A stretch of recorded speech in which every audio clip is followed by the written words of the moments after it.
Good morning, folks. Brother Cross here, BJ's Outdoors. Hey, we're down here on Tennessee River again. Gonna do a little dragging first thing this morning. We're out here on some more shell beds, man. Had real good luck out here the last time I was out a few days ago. Conditions have changed. If you ask me what, I'll tell you everything. It's a sunny morning. Last time I was out, it was overcast skies. And the wind is blowing about 15 miles an hour up the river. So, gonna make it a little more difficult to fish, but I put some different clips on my planer boards, man. Brian at BCat, he sent me some of these clips right here. I don't even know what they call, man, but when you clip them on your line, that's the only way you can drag in this kind of wind, because you can see how rough the water is. If you just got the regular tension tight, they'll pop off every time you hit a big wave. And of course, out here today, every wave's big, but we're gonna drag down through here. I got two rods out on this side. I got heads on one, body chunks on the other. I'm gonna do the same on this side. I had to retie my leaders, man. Them Catfish wore the soles off my little cat stumper, so I gotta retie everything. So y'all stay tuned. Let's see what we can do. Having to drag a little faster today too. The other day I was pulling at 0.4, and today I got to go 0.6 just to stay out in front of the wind. I got my drift socks out on both sides just to slow me down from the wind. With the current, is going that way and the wind's going that way. But, the wind takes care of what's on the surface. And, like I said, I hate having them drift socks out because they get in the way sometimes. But today we ain't got no choice. But I got me a pass set down through here. We're in the same area, not the same spot, but the same concept. Just shells out here, and them big catfish up here feeding, man, getting fat after spawn. So yeah, the wind's just supposed to get stronger and stronger as the morning goes on. So hopefully we can get at least one pull in down through here before it gets too rough. We're in about 25 foot. I got everything out deeper today, because the other day in that other spot, most of my bigger bites came from the deeper side of the drag. So that's what we're gonna start out doing today. Another thing's different today too is they don't have as much current on. The other day I was out here and they had about 66,000 CFS, I think. Today they're running about 45, so it's cut it down quite a bit. We're gonna fish this spot down through here a couple hundred yards and see what happens. And if don't nothing happen here, we may end up going back to where we was at the other day. I know there's fish there. I don't like sitting up in the same places each trip out. But like I said, we're doing the same thing, same concept. It's just a little different conditions. But one thing I always try to do, especially when you're dragging on shell beds, check them leaders, man. I change mine out every trip regardless of where I'm at. But when you're fishing on shells, it cuts that line up. One good thing about that float, it keeps that leader line up off the bottom. But you get into a fish or run across a stump or something like that, got shells on it, it'll cut that line up. So I'm not gonna take no chance on losing a fish. If I break off one on a new leader, and he cut me on something. You out here trying to catch a big fish, and there's nothing worse than finally getting that big one on and him breaking your line because you're lazy and didn't retie. Oh, got one on right here, folks. Oh, man. He let go of it.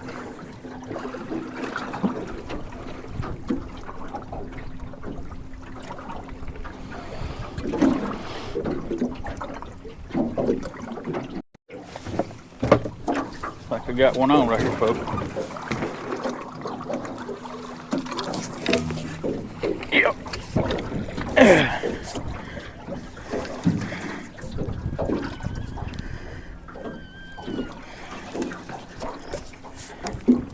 That there hit like a bluegill. Thumped it, and then these planer boards don't come off with these clips on there. And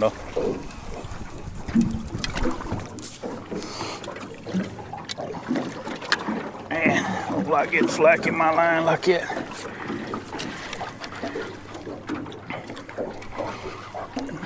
I don't know how big he is yet. Can't tell.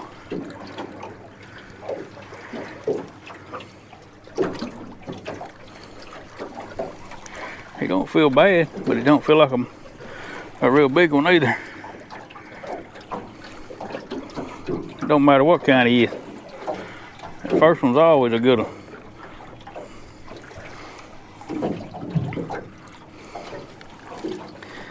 I seen him try to come back up, come up back there. I can't cut the trolling motor down because the wind's gonna spin me sideways if I do. So I gotta fight the current plus the trolling motor. So if we get a real big one on, it's gonna be a handful. Oh, yeah, that's a nice one.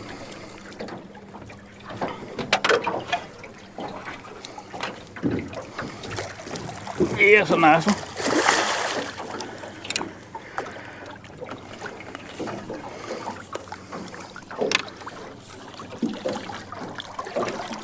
Oh, mate.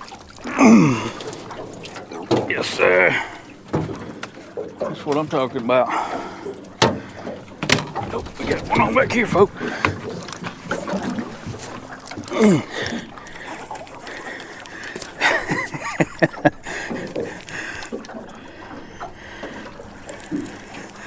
That's why I try to get them out of that net as quick as I can, because you never know when another one's going to take off.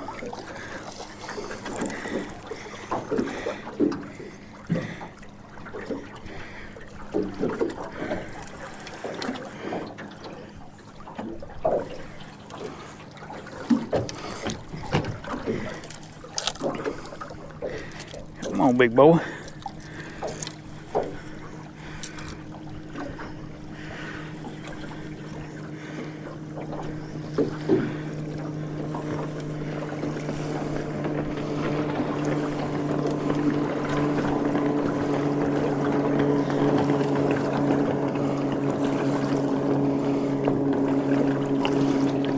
That one feels a little heavier than the one that's laying there on the floor.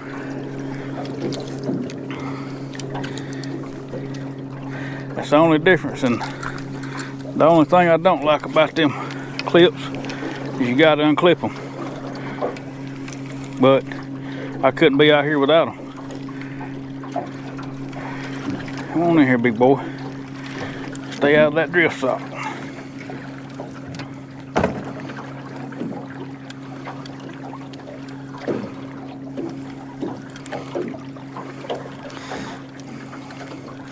He thinks well, I don't guess he thinks he can go where he wants. He can go where he wants.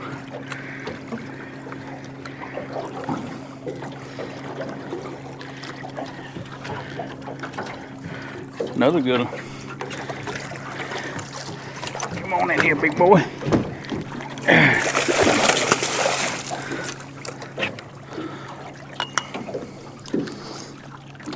Oh, man. I still ain't healed up, folks. That's a long, skinny rascal right there.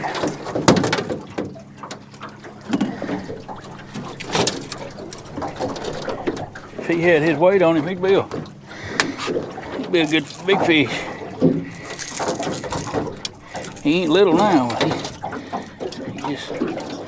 just poor, man. Beat down. You be still now. I see you getting all breathing hard and getting all fussy on me.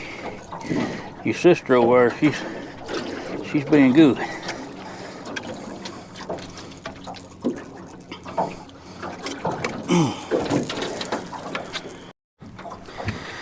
All right, folks, let me these things. Oh, hey.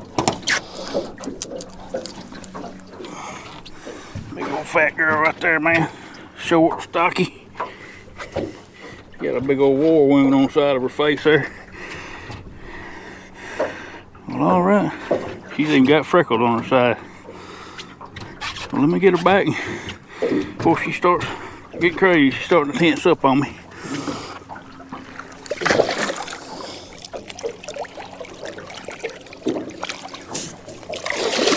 There you go. All right, now for brother. He's a little more. He's just built different. He's one of them tall, skinny guys. He sure is roughed up from the spawn, man. Blood all over his head, his tail. Skinny, man. He's like a 10-pounder from here back. Rest of him, 30-pound frame. Well, all right. Thank you, buddy. You take care of your sister. Ow! God, hey, man. Oh. Man, they mean to me.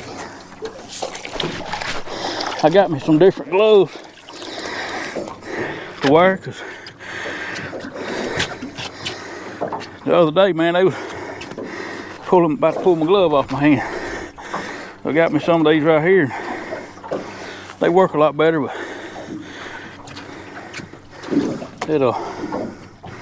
they sure got a bite on them. Well, let me get these back out, see if we get another. I ain't got a bite on this side.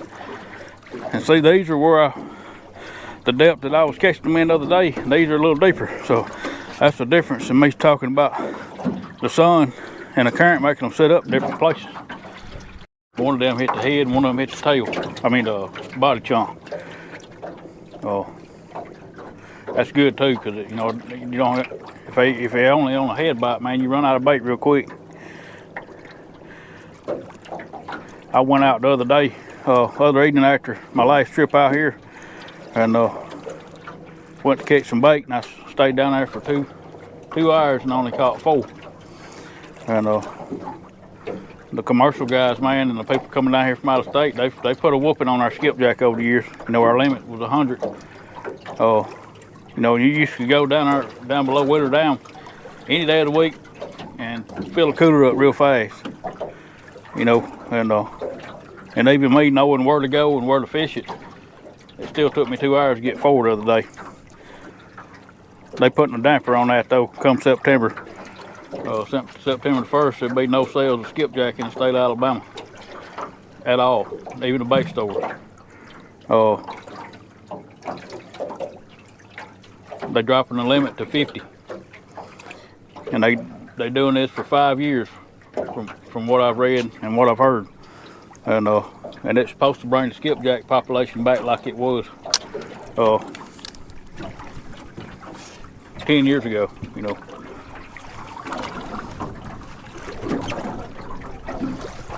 you shouldn't have to struggle to catch bait. You know, it's too many of them things, and we got way more white bass than we do skipjack right now, and we can't use white bass here in the state of Alabama, which I don't know why. There's so many of them, but they are game fish. But they let them use them in Tennessee, you know, places like that. They're game fish there too, from what I understand. But you gotta, as long as you catch them by rod and reel, you know, what's the difference in you gonna catch them by rod and reel, take them home and eat them, as it is catch them by rod and reel, use them for bait, catch something else, you know. But I'm very thankful that they're changing that law, man, because it's a struggle to go catch bait here local, you know. You know, you take a boat with 2 or 3 guys in it, you go out there and catch a limit's 100, you know, that's 300, you know, 100 apiece. If it's 4 people in the boat, that's 400 skipjack. I've seen people with deep freezers at the boat ramp, man, trucks from out of state with deep freezers, and they going out there filling them up, you know, because if you got, like I said, 3 or 4 people in the boat, that's 100 apiece. That's a lot of skipjack, and that's been going on for years.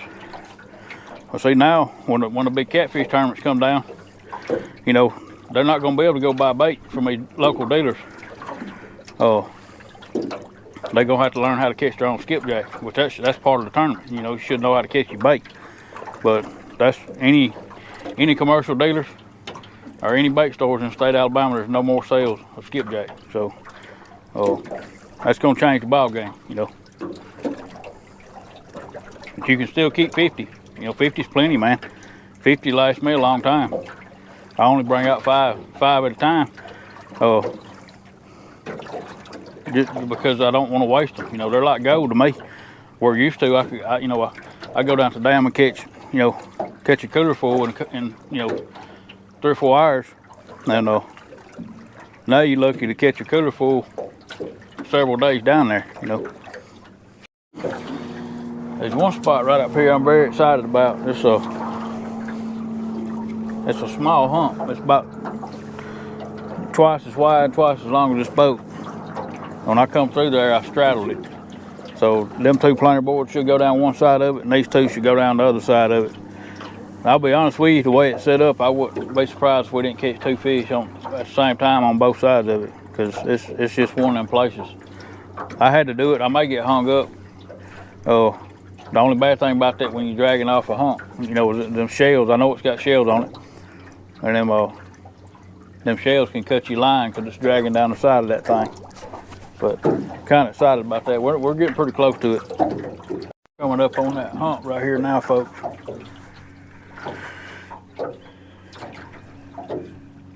Ooh. You gonna take it? Yeah, there's one right there. That's what you call calling your shot, folks. Come on now, you don't need to get in that other line. Try and get that board to come undone, because he's definitely gonna get in that other one.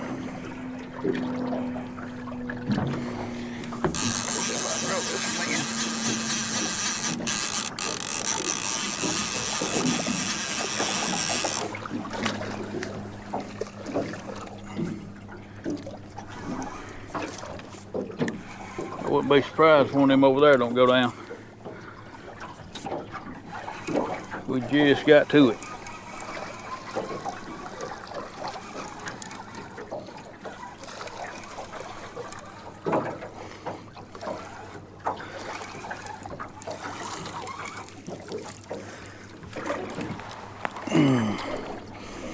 Come here.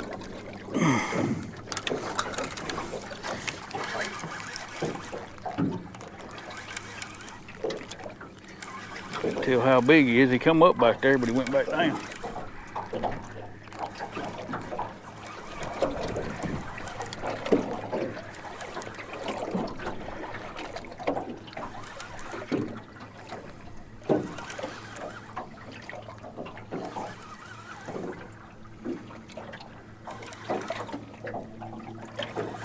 The wind died down just a little bit. I was able to, don't do that.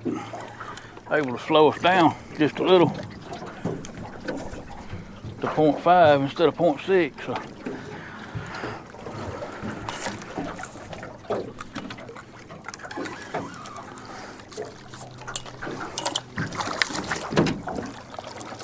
Get on in here.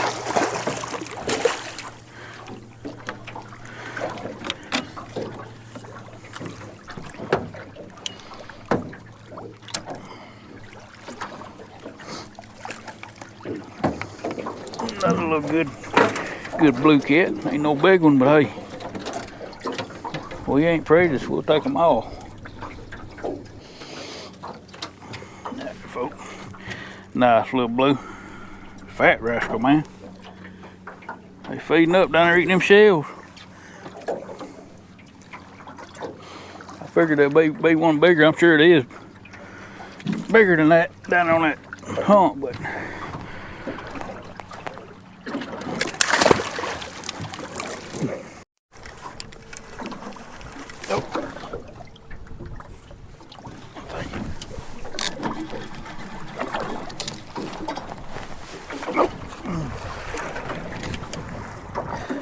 got one on for folks. I was trying to. My track stopped, and I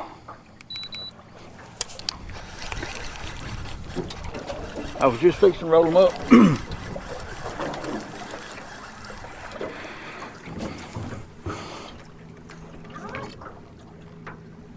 Got myself in a pickle here.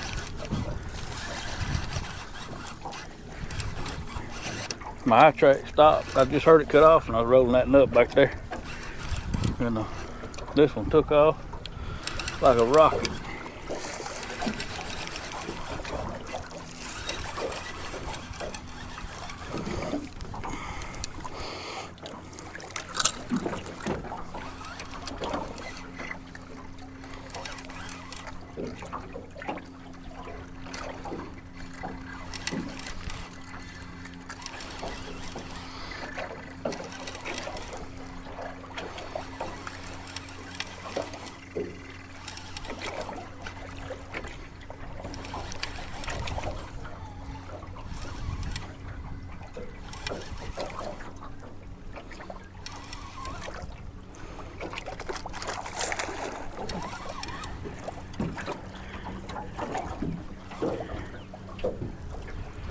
Said I can't I can't spot lock out here with the wind blowing as hard as it is up the river.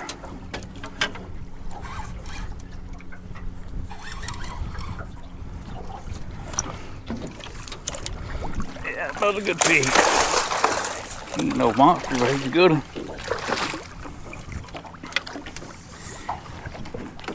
Tickled to death to have it, little fat rascal.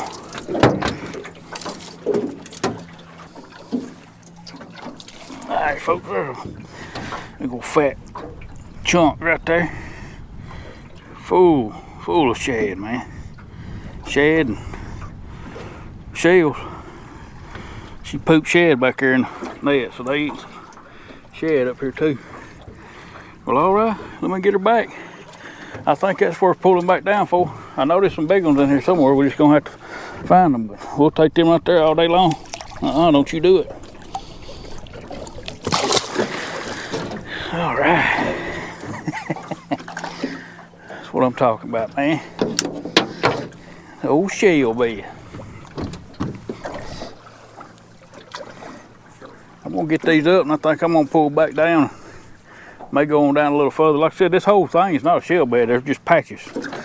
When you run across them patches, it's when you're gonna get your bites or catch your fish. Well, I'm gonna get these up and move down here, and when I get set back up, I'll see y'all then. All right, folks, put back down here, set up again. I went down just a little bit further than the last time, and said we're gonna drag through here. So I noticed some fish in here. I moved over just a little bit, try to put my baits, you know, where the fish was biting at earlier. Like I said, they're not set up in the same place they was the last time I was out, as far as the depth, you know, which I hadn't went to that spot, and I probably won't. But since we done found some fish down here, they will sit out a little bit deeper.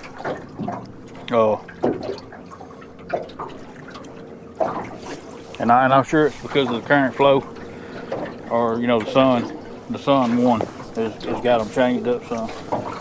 But we're gonna drag down through here, like I said. You know, when I talk about these shell beds, you know, it's not just a long stretch of shells. You know, it's just little patches here and there.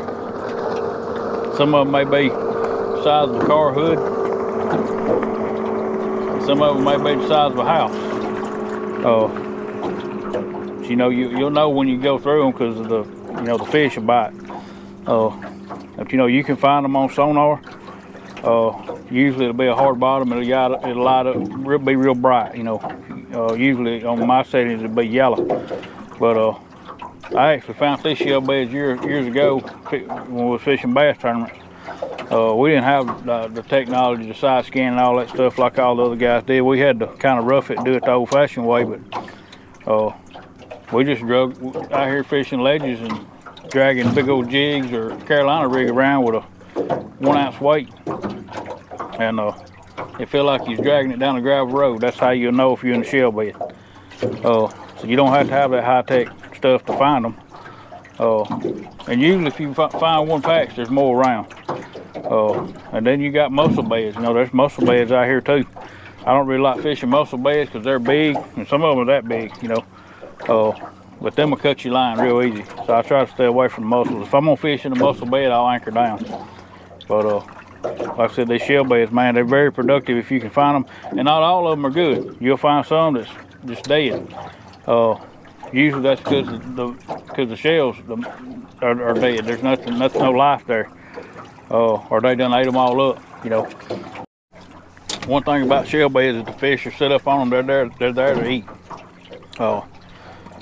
You know, they're not staying too far from them wherever they're set up at when they're not feeding. You can drag across them there too. But you know, they're on the shell bed, they're in there feeding.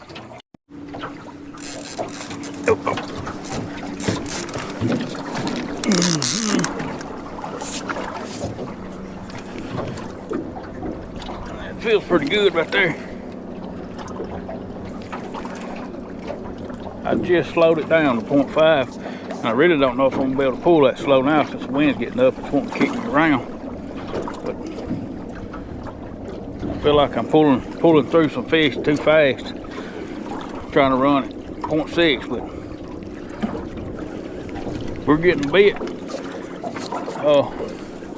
We're getting a lot of short strikes, and I think it's because we're moving too fast.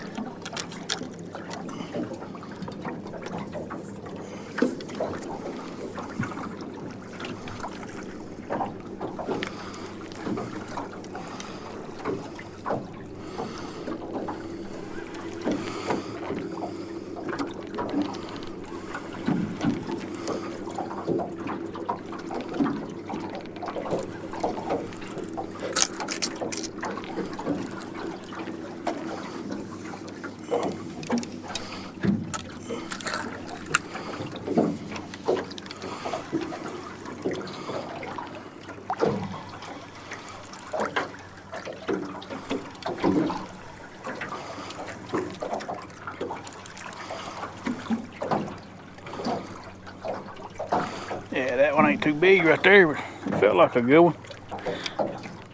I think they may have, I don't know what time they're supposed to crank the current up. It's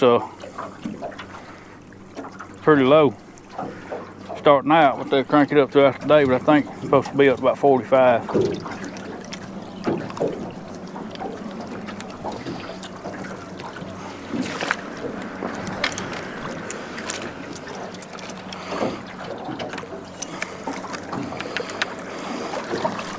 That'll make this nice blue.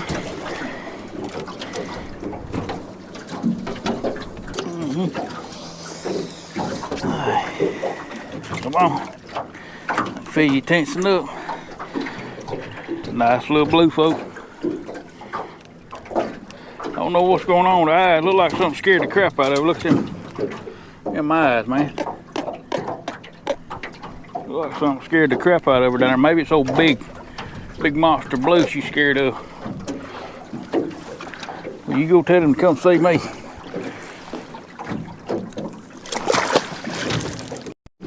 This is probably gonna be our last drag, folks. That wind's getting pretty stout, man. It's blowing me around. These planer boys back here, they're working their way behind the boat. These two up here, they're almost fixing to pass the boat. Losing my boat control. I'm just thankful to be able to come out here and get a couple of drags in before it's over. Like I told y'all in my other video, you know, fishing this lake here and this wide open water, you know, the conditions keep you from fishing a lot of times, because, you know, if it was any stronger than this, I couldn't even fish out here. And it will be, you know, by this evening, it'll be rough. It's white capping now, you know. Like I said, it just takes you boat control away, and you know, when you covering water and dragging. I mean, I got 2 drift socks out, got my motor turned and everything, and it's still blowing me around. And I'm pulling. I can pull faster and straighten me up, but I'm already pulling 0.6, and that's too fast because I'm getting short strikes. You know, I'm getting some good hard hits, but they're just not hooking up because, you know, I'm just moving too fast. If I could slow down to 0.4 like I was before, you know, out here, we get a lot more hookup. We're running dog leg down through here now. I mean, I think I'm still covering the area I want to cover pretty good, but the boat's running sideways and the lines are running that way. This will be my last trip up here for a while. That's one reason I want to come out today and do another video here, because I'm fixing to change lakes. I try not to stay on the same lake more than 2 weeks, even though I know the fish are biting and I know exactly what they're doing. I try not to stay in the same area. I like to move around, you know, check different lakes. I'll probably be going down to Pickwick next, getting on that postpone flathead bite. I really love that lake down there, man. It's more of river fishing, and that's something I don't get to do much. You know, we got this mile wide river here. You get down on Pickwick down there, you know, in the areas I like to fish, it's only a few hundred yards wide, and that don't make it any easier. You just don't have as much water you got to cover. You still got to find the fish and get them to bite. But I don't do a lot of dragging down there. I'll do mainly anchored up or suspended, and I'm looking forward to that. But I had to at least come back up here one more time, you know, even on a day like today, which it'd been rough as crap on Pickwick too. Any lake in this area that's running east to west today is gonna be rough. It's definitely an early morning bite, man. I mean, early. They'll be wide open that first hour after daylight, about 6:30, 7 o'clock, and then they shut down. That's kind of the same thing happened last time. And the hotter it gets in the summer, the shorter that bite window is gonna be. You gotta get them early, or you can get them late in the evening, either one. But now if it was overcast skies like it was the other day, the bite went on a little longer. But this sun being out first thing, beaming down, I figured it would shut the bite down, a little earlier. Here it is, 8:30, and the water temp's already 86 degrees. I mean, that's boiling, man, for this time of year. And that shuts the bite down early. They'll feed first thing in the morning, then they'll shut down, and they'll feed again this evening. And you can catch them throughout the night, but I sure ain't gonna be out here at night right now with the bugs out like they are. And like I said, it won't be long, and the thermocline's gonna start setting up. As soon as they start shutting this current down some from all the rain, you'll start seeing the thermocline. Like I said, it's gonna be a tough summer, I believe. I think it's gonna be one of them years that just don't happen very often. Because I've never seen the water temperature as warm as it is right now. The 1st of June. One hitting right there. All right, folks, we're finna wrap this one up, man. The winds done took my boat control away, and I'm moving way too fast, man. We're dragging upstream, and we're pulling. It's 0.9 is what I'm having to pull just to keep anything going. And with that current 45,000 like it is, I don't even know if the bait's touching the bottom. But we're gonna get everything up and get out of here. We was able to catch some, a few decent fish, man. I'm tickled to death for the way the morning went, but like I said, it just didn't last long. You're gonna start seeing some short videos here in the next couple months for sure, because it ain't gonna, the bite's gonna be short-lived. You get it in the morning, then you'll get it late in the evening. Unless we get some cloudy days. Cloudy days changes the ball game. But anyway, we're gonna get out of here. I'll catch y'all on the next one. See y'all then, and God bless you.